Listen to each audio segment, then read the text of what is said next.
Hollywood silver screen presenting 13 since.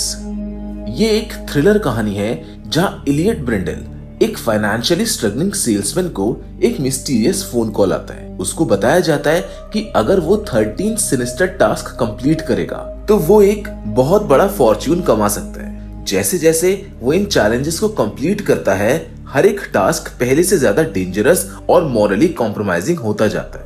Elliot को एक dark और ट्विस्टेड गेम में खींच लिया जाता है जो उसकी एथिक्स और सर्वाइवल इंस्टिंक्ट्स को टेस्ट करता है। इस कहानी की शुरुआत में हमें ऑस्ट्रेलिया का एक सीन दिखाया जाता है जहाँ पर एक लेडी स्पीच दे रही थी। फिर वो एक प्रोफेसर को स्पीच देने के लिए बुलाती है। प्रोफेसर वहाँ रैबिट और बियर की एक कहानी सुनाता है, लेकिन वो ऐसे शब्दों का इस्तेमाल करता है कि सब चौंक जाते हैं। तभी वो लेडी उसके पास आती है और उसको चुप रहने के लिए कहती है। प्रोफेसर उससे माफी मांगता है, फिर अपनी उंगली काट देता है। लेडी जोर से चिल्लाती है और सब वहाँ से भागने लगते हैं। तभी एक पुलिस ऑफिसर आता है और प्रोफेसर को गोली मार देता है। हम देखते हैं कि मरने के बाद भी प्रोफेसर अपने फोन को पिक करने की कोशिश कर रहा था। इसके बाद सीन शिफ्ट होकर इलियट और उसकी गर्लफ्रेंड शेल्बी पर आता है। दरअसल ये दोनों बहुत जल्द ही शादी करने वाले हैं और शेल्बी प्रेग्नेंट भी है। आज इलियट के बॉस ने उसको पर्सनली बुलाया होता है, लेकिन जब वो ऑफिस पहुंचा तो उसको पता लगता है कि उसके बॉस ने उसे नौकरी से निकाल दिया है। ये सुनकर इलियट शॉक्ड हो जाता है। वो कहता है कि मुझको इस नौकरी की बहुत जरूरत है। मेरा भाई मेंटली डिस्टर्ब्ड है, उसकी दवाइयों का खर्चा मुझको ही उठाना पड़ता है, तो मुझको नौकरी से मत निकालिए। जिस पर उसके बॉस कह देते हैं कि अब इस कंपनी को तुम्हारे जैसे सेल्समैन की जरूरत नहीं है। इलियट बहुत ही उदास हो जाता है। फिर हम उसके मेंटली डिस्टर्ब्ड भाई मिशेल से मिलते हैं। मिशेल इलियट और शेल्बी के साथ ही रहता है। अब इलियट के पास नौकरी तो है नहीं, तो वो अपने फादर से मदद मांगने के लिए चला जाता है, लेकिन उसके फादर को अपने बच्चों की कोई भी परवाह नहीं थी।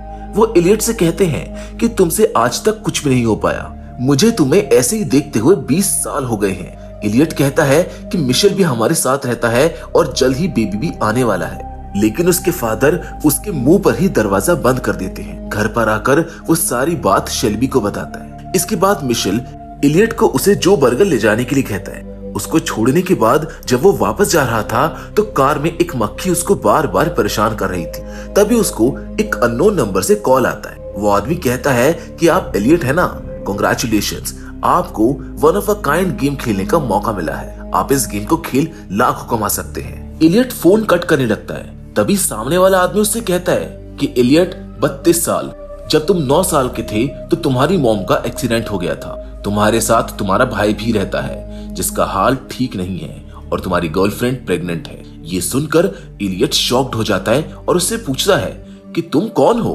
वो इधर उधर देखने लगता है कि मुझ पर कोई नजर तो नहीं रख रहा। तभी कॉल पर वो आदमी कहता है कि अगर तुम अपनी कार में मौजूद मक्खी को मार दोगे तो तुमको $1000 प्राइज मनी मिलेगा। फिर इलियट जैसे ही उस मक्खी को मार देता है, उसके बैंक में पैसे ट्रांसफर हो जाते हैं। इलियट चौंक जाता है और सीधा घर जाकर कंप्यूटर में अपने बैंक के डिटेल्स को चेक करता है, जिसमें सच में पैसे ट्रांसफर हुए थे। तभी उसे उसी आदमी का फिर से कॉल आता है जो उससे कहता है कि वो उसी मक्खी को खा ले ताकि और पैसे जीत सके। इलियट को पैसों की जरूरत थी, इसीलिए वो उस मक्खी को खा जाता है। जैसे वो ऐसा करता है, पैसे फिर से ट्रांसफर हो जाते हैं। फिर वो आदमी इलियट को इस गेम के रूल समझाता है कि उसको किसी को भी नहीं बताना है कि वो ये गेम खेल रहा है, और दूसरा रूल ये है कि उसको किसी और प्लेयर से कांटेक्ट नहीं रखना है। उससे कहता है कि उसको 13 टास्क दिए जाएंगे जिनको इलियट को पूरा करना होगा। अगर वो एक भी टास्क में फेल होता है तो जितने भी पैसे उसने जीते हैं वो सब वापस ले लिए जाएंगे। इलियट भी इस गेम को खेलने के लिए हाँ कर देता है। अभी भी 11 टास्क बचे हुए थे। अगले दिन शेल्बी और इलियट उसके पेरेंट्स से मिलने जाते हैं, जहाँ पर इलियट को फिर से उसी आदमी का फोन आता है जो उसे किसी बच्चे को रुलाने का टास्क देता है। ये तो बहुत आसान था। इलियट पार्क में घूमने लगता है जहाँ उसको एक छोटी लड़की मिलती है। उससे कहता है कि तुम्हारे मॉम डैड जल्दी तुमको ऑर्फनेज भेजने वाले हैं, वो तुमसे प्यार नहीं करते हैं। ये सुनकर वो लड़की रोने लगती है और अपने पेरेंट्स के पास चली जाती है। इलियट जल्दी शेल्बी के पास आता है और वहां से जाने लगता है, क्योंकि उसको पता था कि लड़की के पेरेंट्स जरूर आएंगे, और वो आ भी जाते हैं और इलियट को बहुत सुनाते हैं। इसके बाद वो चर्च में जाते हैं जहाँ इलियट के फादर भी थे, जो शेल्बी से अच्छा बर्ताव नहीं करते। यहाँ इलियट को फिर से उसी आदमी का फोन आता है जो उसको चर्च में मौजूद एक घर को जलाने के लिए कहता है जो ब्लाइंड बच्चों ने बनाया था। इलियट जल्दी से उस घर को चर्च के पीछे ले जाकर जला देता है, पर उससे चर्च में आग लग जाती है। वो जल्दी से शेल्बी के पास आता है और दोनों को वहां से निकाल लेता है। ऐसे करते हुए उसके 4 टास्क पूरे हो जाते हैं। 5th टास्क में वो आदमी इलियट को एक होमलेस आदमी के कपड़े चुराने को कहता है। इलियट बिल्कुल ऐसा ही करके अपना 5वां टास्क भी पूरा कर लेता है। दूसरी ओर उसी छोटी लड़की के पेरेंट्स पुलिस स्टेशन में इलियट की FIR दर्ज कराने के लिए आते हैं। यहाँ उसका स्केच बनाया जाता है और लड़की पहचान लेती है कि ये वही आदमी है। इंस्पेक्टर शिलकोट को भी पता लग जाता है कि लड़की को धमकाने वाला और बेगर के कपड़े चुराने वाला एक ही आदमी है। तभी उनके सामने चर्च की फुटेज भी आ जाती है और उनको पता लग जाता है कि ये सब इलियट ने ही किया है। दूसरी ओर इलियट अपने 6th टास्क पर पहुंच जाता है, जहां उसको एक आदमी को कॉफी पर ले जाने का टास्क दिया जाता है। यह आदमी अपने घर में अकेला रहता था। इलियट जब उसको ढूंढते हुए बाथरूम में पहुंचता है तो उसको पता लगता है कि उस आदमी की तो बहुत दिन पहले ही मौत हो गई थी। उसने खुद को मार लिया था। डेड बॉडी को देखकर इलियट के काम करने से मना कर देता है। वो कहता है कि मैं ऐसे किसी मुर्दे को बाहर कैसे लेकर जा सकता हूँ। तभी कॉल पर वो आदमी कहता है कि अगर तुम पीछे हटोगे तो जितने भी पैसे तुमने जीते हैं वो वापस ले लिए जाएंगे। इसीलिए इलियट को टास्क कंप्लीट करना पड़ता है। वो उस आदमी को नहला धुलाकर अच्छे कपड़े पहना देता है और उसको अपने साथ कैफे ले जाता है। वहाँ वो एक कॉफी का ऑर्डर देता है। वेट्रेस को उस पर थोड़ा शक होता है, पर वो इग्नोर कर देती है। इलियट को 4 बजे कॉफी का कप आदमी के आगे रखना था और 4 बजने में सिर्फ 5 सेकंड बचे थे, तो वो पास बैठे पुलिस ऑफिसर की कॉफी उठा लेता है और उस डेड बॉडी के सामने रख देता है, जिससे उसका एक टास्क भी पूरा हो जाता है। इससे वो आदमी जो उसको टास्क दे रहा था बहुत खुश होता है। इसीलिए वो इलियट को 6th टास्क से सीधा 8th टास्क पर भेज देता है। इलियट उससे कहता है कि मैं इतने क्राइम कर रहा हूँ, अगर मुझको पुलिस ने पकड़ लिया तो क्या होगा। वो आदमी जवाब देता है कि अगर तुम इसी लगन से सारे 13 टास्क पूरे कर देते हो तो तुमको जेल से भी बाहर निकाल लिया जाएगा, तुम चिंता मत करो। फिर जब इलियट घर जा रहा होता है तो एक अननोन पर्सन गाड़ी लेके वहां पर पहुंच जाता है, जिसे उस कॉल वाले आदमी ने भेजा होता है। इलियट उसकी गाड़ी में बैठ जाता है। दूसरी ओर पुलिस ऑफिसर को इलियट का लाइब्रेरी कार्ड मिल जाता है। वो उसको अपने पास रख लेता है। तभी वो ध्यान देता है कि वहाँ की वेट्रेस से एक बूढ़ा आदमी इलियट के बारे में कुछ पूछताछ कर रहा था। उसके जाने के बाद इंस्पेक्टर शिलकोट वेट्रेस के पास जाते हैं और उससे सारी बात पूछते हैं। नेक्स्ट सीन में वो आदमी इलियट को कॉल करके बता देता है कि अब तुम पकड़े जाओगे क्योंकि तुमने अपना लाइब्रेरी कार्ड वहीं छोड़ दिया है। इस बात से इलियट बहुत ही परेशान हो जाता है। अब वो जल्दी एक सुनसान जगह पर पहुंच जाता है जहां उसको अपना 8th टास्क पूरा करना था। जब वो रूम में घुसता है तो एक आदमी वहां पहले से मौजूद था। इसका नाम जॉन था, जो इलियट को स्कूल टाइम में बहुत बुली करता था। तभी इलियट को कॉल आता है और वो आदमी उसको जॉन का हाथ काटने के लिए कहता है। ये कुछ ज्यादा ही हो गया था, इसीलिए इलियट ये करने से मना कर देता है। पर जब उसको पता लगता है कि जॉन भी यही करना चाहता है तो वो तैयार हो जाता है। जॉन उसको उकसाने लगता है ताकि इलियट जल्दी करे। जॉन के उकसाने पर वो उसका हाथ काट देता है। ये करने के बाद इलियट उसको अस्पताल ले जाता है। अस्पताल में सब उसको फॉर्म भरने के लिए कहते हैं क्योंकि ये मर्डर केस लग रहा था, पर इलियट किसी की नहीं सुनता और वहां से चला जाता है। फिर वो सीधा अपनी और शेल्बी की वेडिंग पार्टी में जाता है। शेल्बी उसको देखकर बहुत खुश होती है। यहाँ पर पुलिस ऑफिसर भी होते हैं जो मिशेल पर नजर रखने आए थे। तभी इलियट को उसी आदमी का कॉल आता है जो उसको 10th टास्क देता है। इलियट को अपनी वेडिंग पार्टी को ही खराब करना था। ये सुनकर इलियट भड़क जाता है और कहता है कि शेल्बी का ये सपना है, मैं ऐसा कुछ भी नहीं करूंगा। तभी वो आदमी धमकी देता है कि मैं सारे पैसे वापस ले लूंगा अगर तुमने ये नहीं किया तो। यहाँ पर और भी पुलिस ऑफिसर्स आ जाते हैं जो इलियट को उसके जुर्मों की वजह से पकड़ने आए थे। फिर मिशेल इलियट को बताता है कि ये ऑफिसर फिर से मुझको पागल खाने ले जाने वाले हैं, पर मैं वहां पर नहीं जाना चाहता। ये सुनकर इलियट को आइडिया आता है और वो वेडिंग हॉल की सारी चीजों को तोड़ना शुरू कर देता है। शेल्बी सोचती है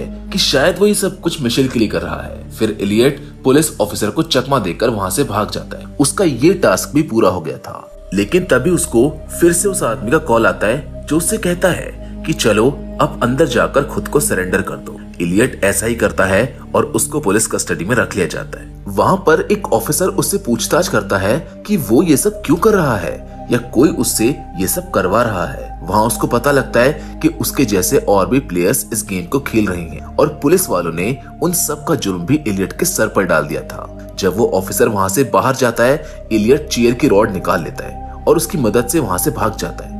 वो उनसे अपना सेलफोन भी मांगता है। फोन मिल जाने पर वो खिड़की तोड़कर बाहर आ जाता है और एक डस्टबिन में गिरता है, जिस वजह से उसका सेलफोन भी उसी में खो जाता है। तभी पुलिस वाले उस पर फायरिंग करने लगते हैं, लेकिन इलियट वहां से भागने में कामयाब हो जाता है। अब उसका फोन उसके पास नहीं था, इसीलिए वो रोड पर चल रहे एक लड़के का फोन छीन लेता है और उसको डरा धमकाकर वहां से भगा देता है। वो जोर से कहता है कि अब मुझको कॉल करो, मेरे पास फोन आ गया है, मैं जानता हूं कि तुम मुझ पर नजर रख रहे हो, जल्दी से मुझको कॉल करो।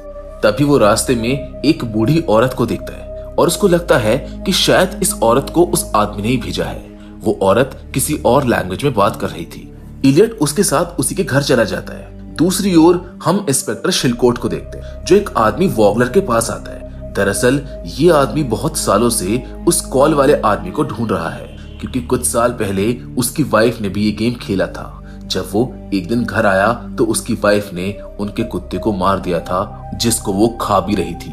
ये गेम इंसान को मॉन्स्टर में बदल देता है। उसने सारे केसेस की बुक भी बनाई हुई थी और ये वही आदमी था जो वेट्रेस से इलियट की पूछताछ कर रहा था। इसके बाद सीन शिफ्ट होकर इलियट पर आता है। वो उस बूढ़ी औरत से माफी मांगता है कि उसने उसको कोई और समझ लिया है। फिर वो वहां से जाने लगता है तो बूढ़ी औरत उसको रोकती है और उसको एक रस्सी टांगने के लिए कहती है। इलियट ऐसा कर देता है। जैसे वो करता है, उसके फोन में मैसेज आता है कि उसने और पैसे जीत लिए हैं। इलियट कहता है कि बस यही करना था।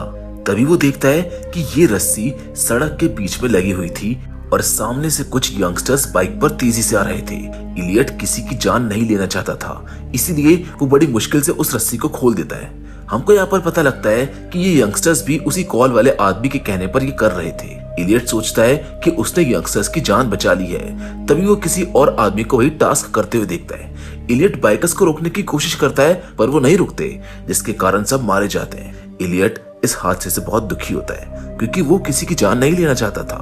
तभी उसको फिर से उस आदमी का कॉल आता है। इलियट गुस्सा होकर गेम खेलने से मना कर देता है और फोन को दूर फेंक देता है। फिर इलियट उस लड़के का पीछा करने लगता है जिसने रस्सी वाला टास्क किया था, ताकि वो उसको गेम खेलने से रोक सके। पर लड़का अपनी गाड़ी लेकर भाग जाता है। इलियट उसका पीछा करता है और जब वो गाड़ी के अंदर जाता है जिसमें वो पहले बैठा था, तो उसमें उसको अपना फोन मिल जाता है। फोन पर वो आदमी उसको आखिरी टास्क देता है, जिसमें इलियट से कहा जाता है कि अपने घर वालों में से किसी एक की जान लेनी होगी तुमको, और अगर वो ऐसा करता है तो वो मिलियनेयर बन जाएगा। लेकिन इलियट इस बार भी फोन को फेंक देता है और सीधा अपने फादर के घर चला जाता है। वहां उसके फादर आराम से बैठे होते और मिशेल भी वहीं पर होता है, जो गेम खेल रहा था। इलियट मिशेल से कहता है कि मैंने तुमको घर वापस जाने को कहा था ना, तुम यहाँ पर क्या कर रहे हो। मिशेल अपने बैग से कुछ निकालने लगता है। इलियट उसको रोकता है। मिशेल कहता है कि 13th टास्क यही है, अपने किसी फैमिली मेंबर को मारना। मैं भी विनर बनना चाहता हूँ। तभी उनके डैड उन दोनों को झगड़ते हुए देखते हैं और कहते हैं मैंने भी यही गेम खेला था और पूरा किया था। इलियट अपने फादर से पूछता है आपने फैमिली में किसको मारा। उसके फादर जवाब देते हैं तुम्हारी मॉम को। ये सुनकर इलियट को बहुत गुस्सा आता है और वो अपने फादर को जान से मारने ही वाला होता है कि तभी उसके डैड खुद अपनी जान ले लेते हैं। ये देखकर इलियट अंदर से बिल्कुल टूट जाता है। लेकिन मिशेल कहता है कि मुझको ये गेम जीतता था, मैं अब भी विनर बन सकता हूँ। फिर मिशेल इलियट पर हमला कर देता है। इलियट अपने बचाव में मिशेल को मार देता है, लेकिन मरने से पहले मिशेल इलियट को छुरी से घायल कर देता है। मिशेल की मौत हो जाती है और तभी इलियट को उसी आदमी का कॉल आता है जो उसको गेम का विनर घोषित कर देता है। सीन शिफ्ट होता है इंस्पेक्टर शिलकोट पर। दरअसल ये इंस्पेक्टर शिलकोट भी उसी आदमी का एम्प्लॉय था और इसने वॉगलर को भी मार दिया था। अब वो इलियट के फादर के घर आता है और सबूत मिटाने के लिए वहाँ आग लगाने लगता है। तभी इलियट वहाँ पर आ जाता है और इंस्पेक्टर शिलकोट को जान से मार देता है। इसके बाद इलियट फोन लेकर शेल्बी को कॉल करता है। शेल्बी उससे पूछती है कि तुम अब तक घर क्यों नहीं आए। इलियट कहता है कि मैं बस अब आ रहा हूँ। तभी शेल्बी बताती है कि उसको किसी अजीब आदमी का कॉल आया था जिसने उसको एक मक्खी खाने के लिए कहा था। ये सुनकर इलियट के होश उड़ जाते हैं। वो शेल्बी से पूछता है तो तुमने क्या किया। शेल्बी कहती है कि ये सब बकवास है, मैंने उसका कॉल कट कर दिया। ये सुनकर इलियट चैन की सांस लेता है, क्योंकि शेल्बी उस गेम के चक्कर में नहीं फंसी थी और यहीं पर ये फिल्म खत्म हो जाती है। तो गाइस, अगर आपको ये फिल्म पसंद आई हो तो हमारे चैनल को सब्सक्राइब करना ना भूलें और जाते जाते वीडियो को लाइक जरूर करें। बाकी मिलेंगे आपसे नेक्स्ट वीडियो में, और वो भी एक और नई बेहतरीन कहानी के साथ। पर हमेशा की तरह तब तक के लिए धन्यवाद।